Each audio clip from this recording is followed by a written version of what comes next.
मुफ्ती तारिक मसूद के बयानात के लिए तारिक मसूद एक्सक्लूसिव को सब्सक्राइब करें। तारिक मसूद एक्सक्लूसिव।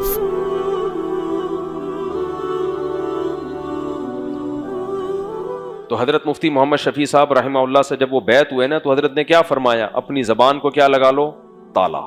बस अब एकदम शैतान कहता है नहीं भाई ये तो बहुत बुरा हो जाएगा अगर मैं नहीं बोला। भाई ट्रेनिंग है आपकी, कुछ दिन आप चुप रहें, चुप रहना सीखें। उसके बाद क्या होगा, जब आपको आदत हो जाएगी ना चुप रहने की, फिर आप तज्जिया कर सकते हैं कि कहां बोलना बहुत जरूरी है, कहां बोलना नुकसानदेह है, कहां बोलने का ना फायदा है ना नुकसान है। अभी तो आदत पड़ी हुई है ना, तो अभी तो बगैर सोचे ठक ठक ठक, जैसे जिसको खाने की आदत पड़ जाए तो वो ये थोड़ी सोचता है कि ये खाना मेरे सेहत के लिए मुफीद है या नुकसानदेह। उसे तो जहां जलेबी नजर आई हाथ मारा, जहां लड्डू नजर आया हाथ मारा, जहां बिरयानी नजर आई हाथ मारा, यही चलता है ना। तो ऐसे शख्स को ये नहीं समझाया जा सकता कि ये खाना अच्छा है, ये खाना सेहत के लिए नुकसानदेह, ना ना ना, अभी इसकी समझ में ये बातें नहीं आएंगी। इसको आप 100 दफा भी समझाएंगे ये आदी हो चुका है, इसको थोड़ा सा खाना लेट, ये दिमाग इसका खराब हो जाएगा, तो ये समझेगा कि मेरे दिमाग को इस वक्त 3 पराठों की शदीद जरूरत है। मैं समझा पा रहा हूं भाई कि नहीं समझा पा रहा। आदत पड़ जाती है ना खाने की, दिमाग मांगेगा खिला भाई, मुझे लड्डू खिला, हलवा खिला, मीठे की आदत पड़ जाती है। तो उस वक्त ये जो दिमाग कह रहा है ना कि इस वक्त मेरे लिए 3 पराठे बहुत ही जरूरी हैं, तो क्या वाकई जरूरी है? बोलो ना। मीठे की जिसको आदत पड़ जाए ना हर वक्त मीठा खाने की, अब 2 घंटे से उसको मिठाई नहीं मिली, अचानक पूरा डब्बा आ गया लड्डू का, तो फौरन दिमाग कहता है इस वक्त कम से कम 3 लड्डू तेरे लिए बहुत, बोलो, जरूरी है। आदत पड़ गई है ना अब काफी देर से। जो लोग मीठे के आदी होते हैं ना, जेबों में लड्डू लेके घूम रहे होते हैं, वो हर थोड़ी देर में उनको मीठा चाहिए, ये हकीकत बता रहा हूं। तो अब दिमाग जो कहेगा ना खा जा 3 लड्डू, ये तेरे लिए बहुत जरूरी है, देख तू अभी किसी काम में दिल नहीं लग रहा, तो ये दिमाग उल्लू बना रहा होता है, ये सही खबर नहीं दे रहा होता। अकल इस्तेमाल करता तो खुद सोचता कि अगर ये लड्डू तेरे लिए जरूरी है, नुकसानदेह नहीं है, तो इसी लड्डू की वजह से तू खुद भी तो लड्डू बन गया है। ये जो तू गोल मटोल हो गया है, तेरी तोंद निकल गई है, ये सब किसकी बरकत है? ये लड्डू का असर है। तो डॉक्टर ऐसे शख्स को ये नहीं कहेगा कि भाई उस वक्त लड्डू खाना तेरे लिए मुफीद है, उस वक्त लड्डू खाना तेरे लिए नुकसानदेह है। डॉक्टर कहेगा इसका दिमाग अभी गलत फैसले कर रहा है, अभी इसको आदत छुड़वाओ।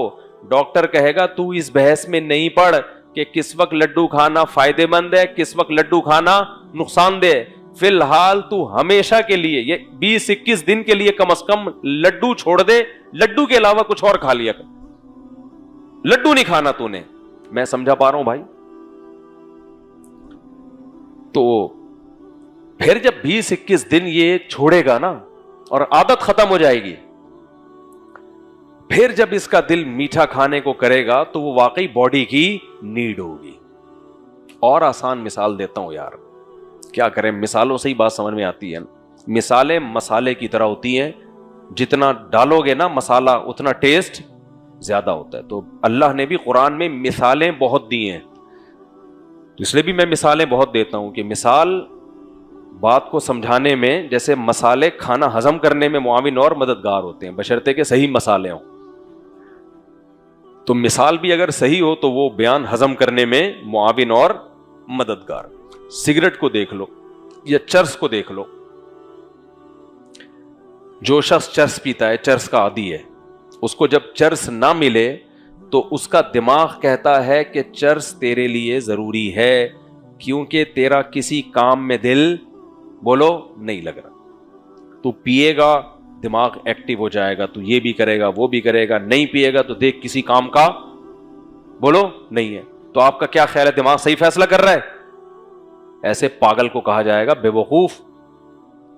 ये इतने सारे लोग बगैर चरस पिए इनका दिमाग एक्टिव है, तो तेरा क्या अलग से किसी कंपनी में दिमाग बनाया है क्या? ہے, کسی اور کنٹری میں تیرا دماغ امپورٹ کیا ہے تو نے کیا؟ بھائی تجھے عادت پڑ گئی ہے. اب تیرے دماغ کو چرچ کی ضرورت ہے یا نہیں ہے, یہ اس کنڈیشن میں تو فیصلہ نہیں کر سکتا. کئی دنوں تک کے لیے اس کو چھوڑ دے, یہ نشہ ختم ہو جائے. جب ختم ہوگا پھر تیرا دماغ فیصلہ کرے گا کہ بھائی تجھے اس کی بالکل بھی ضرورت نہیں ہے. بالکل یہی حال ہے جب انسان کو بولنے کی عادت ہوتی ہے. اللہ کی قسم یہ بھی نشہ ہے, چپ نہیں بیٹھتا. اس آدمی کو چپ کرانا دنیا کا سب سے مشکل کام ہوتا ہے.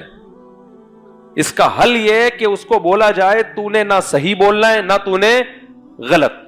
کچھ بھی دنیا میں غلط ہو رہا ہے نا, تو زبان کو تالا لگا دے, تجھ سے پوچھ کے نہیں ہو رہا ہے, یہ نہ آپ کے مشورے سے ہو رہا ہے. پیٹرول مہنگا ہو رہا ہے, چپ, ہم سب کو پتا ہے مہنگا ہو گیا پیٹرول. اور تو بھی مہنگا ہو گیا یار, یہ دیکھو یار گورنمنٹ کیا کرے. بھائی تیرے لیے ایک تھوڑی اکیلے کے ہوا ہے, سب کو پتا ہے, تو کیا کر جا, چپ.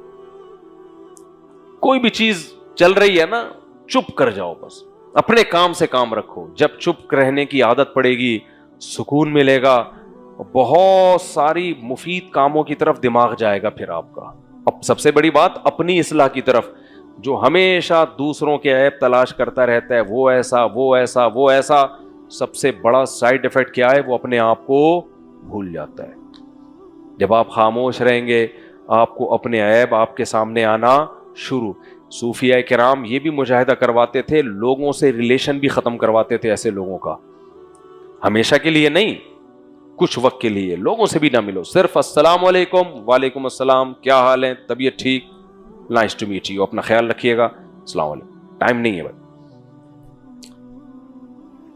خلوت, تنہائی. ہمارے نبی صلی اللہ علیہ وسلم کو بھی نبوت سے پہلے اللہ نے کیا دلائی ہے, تنہائی. تنہائی میں عبادت کرتے تھے. آج تنہا بیٹھتے ہوئے لوگ وحشت میں آ جاتے ہیں, تنہائی کی عادت ہی نہیں ہے. تو تنہائی اور خاموشی جب ایک طویل عرصے تک اس پروسیس سے گزارا جاتا ہے تو پھر انسان اپنی فطرت پہ آتا ہے. پھر اس کو پتہ, چپ رہنے کی عادت پڑ جاتی ہے, اس میں سکون ملتا ہے اس کو. پھر اس کو پتہ چل جاتا ہے بھائی کہاں بولنا میرے لیے بہت ضروری ہے, کہ اگر میں نہیں بولا تو گناہ ملے گا, سوسائٹی کا نقصان ہوگا. پھر وہاں بولتا ہے, اور جہاں بولنا ضروری نہیں ہے اس کا دماغ صحیح فیصلہ کرتا ہے کہ کام یہ دنیا میں غلط ہو رہا ہے لیکن تیرے بولنے سے ٹھیک بولو نہیں ہو جائے گا, تو زیادہ ایفیشنسی جھاڑنے کی کوشش مت کر. ایک مثال دیتا ہوں, حضرت رابعہ بصریہ کا نام سنا ہوگا نا, بڑی اللہ والی تھی. حسن بصری یہ بھی بہت بڑے اللہ والے بزرگ تھے. ایسے کچھ بزرگ بیٹھے ہوئے تھے, یہ سارے اللہ والے بزرگ تھے, ان میں سے کسی کے دل میں دنیا کی محبت نہیں تھی. بزرگ کی تو ڈیفینیشن ہی یہی ہے کہ دنیا کی محبت نہ ہو. اگر کوئی اللہ والا ہے اور بزرگ ہے, داڑھی ہے, اور دنیا کی محبت اتنی ہے, مرتا ہے پیسوں پہ, اس کا مطلب وہ بزرگ ہے ہی نہیں. تو یہ سارے بزرگ بیٹھے ہوئے تھے, تو ایک شخص نے آ کے دنیا کی برائی بیان کرنا شروع کر دی کہ دنیا مسافر خانہ ہے, یہاں سے ہم نے جانا ہے, یہ دل لگانے کی جگہ نہیں ہے. تو غالباً حسن بصری تھے یا کوئی بزرگ نے چپ کر کے خاموش کرا دیا, چپ کر کے بیٹھ جایا. یا سارے اللہ والے لوگ بیٹھے ہوئے, سب کو پتا ہے کہ دنیا کیا ہے, مسافر خانہ ہے. تو بڑا فنڈر آیا بیٹھ کے ہمیں سمجھا رہا ہے کہ دنیا کیا ہے, مسافر خانہ. دنیا داروں کی مجلس ہوتی تو بات کرتا ہوا اچھا لگتا, یا جنرلی عوام میں بیان چل رہا ہوتا, سارے اللہ والے لوگ ہیں, سب کو پتا ہے دنیا کی کیا حیثیت ہے. تو آ کے کیا کر رہا ہے, بات کیا غلط کر رہا تھا, بولو. بات تو صحیح ہے لیکن بے موقع ہے, بولنے کا شوق ہے. ٹیلی ویژن پہ کچھ اسکالرز ہیں جن کو بولنے کا شوق ہے. یہ مذہبی لوگوں کو بھی ہوتا ہے, یہ ذہن میں رکھیں, یہ صرف دنیا داروں کو نہیں ہوتا, یہ مذہبی لوگوں کو. یہ دنیا کی محبت بڑی خطرناک چیز ہے, یہ داڑھی کے ساتھ بھی ہو سکتی ہے. دنیا کی محبت میں صرف پیسے کا شوق نہیں ہے, بولنے کا شوق بھی ہے. پیسے کا ذکر اس لیے کیا جاتا ہے کہ وہ کامن ہے. زیادہ بولنے کا شوق یہ حب جاہ کی علامت ہے کہ ہر محفل میں میری ٹانگ کیا رہے, اونچی رہے, بولتا رہے گا. جو سوال پوچھو ہر سوال کا ان کمبختوں کے پاس جواب ہے. کوئی ایک سوال ایسا نہیں ہے جس کے جواب میں آپ بولو بھائی مجھے اس بارے میں نالج نہیں ہے. سب کچھ پتا ہے. بعض لوگوں کے پاس ٹائم بہت ہے, جب ان سے سوال پوچھو نا تو جواب میں پورا ایسا لگتا ہے کہ ایم اے اسلامیات کی تیاری کر کے آئے ہیں. یہ سوال ہے اور پھر اس کے جواب میں نحمدہ اور فلانا اور یہ اتنا کھینچیں گے جواب کو. میں کہتا ہوں یار ان کے پاس ٹائم بہت ہے. کسی کی نیت پہ ہم شک نہیں کر رہے, لیکن یہ عام طور پہ طریقہ اس کا ہوتا ہے جو اپنی ٹانگ اونچی رکھنا چاہتا ہے, یہ بتانا چاہتا ہے کہ میرے پاس نالج کم نہیں ہے, بہت کچھ جانتا ہوں میں. حالانکہ جواب اس میں پھر بھی نہیں ملتا. آدمی کہتا ہے پتہ نہیں جواب کہاں گیا, اس میں جواب کدھر بڑھ گیا. وہی سیٹ اپ ہے. وہ ایک گاؤں میں ایک بندہ پڑھ کے گیا مدرسے سے, آتا واتا کچھ نہیں تھا اس کو. بخرات جب نہیں آتا ہے نا انسان, جب آتا ہے تو ٹو دا پوائنٹ جواب دے دیتا ہے. جب جواب نہیں آتا تو کیا کرتا ہے, ایفیشنسی جھاڑتا ہے, گھماتا ہے. بے وقوف لوگ متاثر ہوتے ہیں, یار اللہ نے علم جو دیا ہے نا, علم نہیں علوم دیے ہیں اس کو. مجھے لوگ بھیجتے رہتے ہیں یار ماشاءاللہ کیسی نالج. میں نے کہا اس میں جواب کہاں ہے. اور دوسری بات, اگر جواب ہے بھی تو اس کے لیے اتنی لمبی بات کرنے کی ضرورت نہیں تھی. یہ اتنی لمبی بات کرنا ہی خود انسان کے فارغ ہونے کی دلیل ہے. ہاں کوئی بعض دفعہ جواب کو سمجھانے کے لیے ڈیٹیل میں جانا پڑتا ہے, تمہید باندھنی پڑتی ہے. وداؤٹ تمہید آپ کی سمجھ میں وہ جواب آئے گا نہیں. تو وہ ایک الگ بات ہے.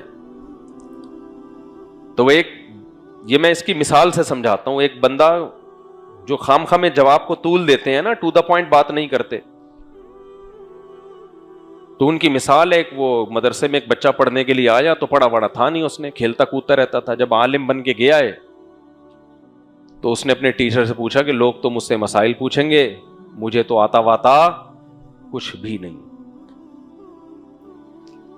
تو میں کیا کروں پھر. کہتا ہے یار دیکھو لوگ تو بےچارے بے وقوفی ہوتے ہیں, زیادہ تر آپ نے ایسا کرنا ہے کہ جب کوئی سوال پوچھے نا تو شقیں بنا دینا, شقیں, کہ یہ ایسا ہوا تھا یا یوں ہوا تھا, یوں ہوا تھا یا یوں ہوا تھا. اور جب بالکل ہی پھنس جاؤ تو بولنا اس مسئلے میں اختلاف ہے, کچھ کی یہ رائے ہے, کچھ کی یہ رائے. لوگ سمجھیں گے یار بہت بڑی فلم ہے یار. تو لوگ, ایک بندہ اس سے مسئلہ پوچھنے کے لیے آیا کہ جی کنویں میں چوہا گر گیا ہے, کنویں میں چوہا گر گیا ہے, تو پانی کتنے ڈول پانی نکالیں کہ کنویں کا پانی پاک ہو جائے. آج کل کے جو افلاطون قسم کے اسکالرز ہیں نا, وہ اسی بحث میں, ان کو جو کوئی جواب آتا نہیں ہے تو وہ بحث میں الجھا دیتے ہیں. ایکچولی یہ مولویوں کے بنائے ہوئے مسائل ہیں کنویں, اور ان مولویوں نے انہی چکروں میں لوگوں کو ڈالا ہوا ہے. نظام کی تبدیلی کی تو کوئی بات کرتا ہی نہیں ہے.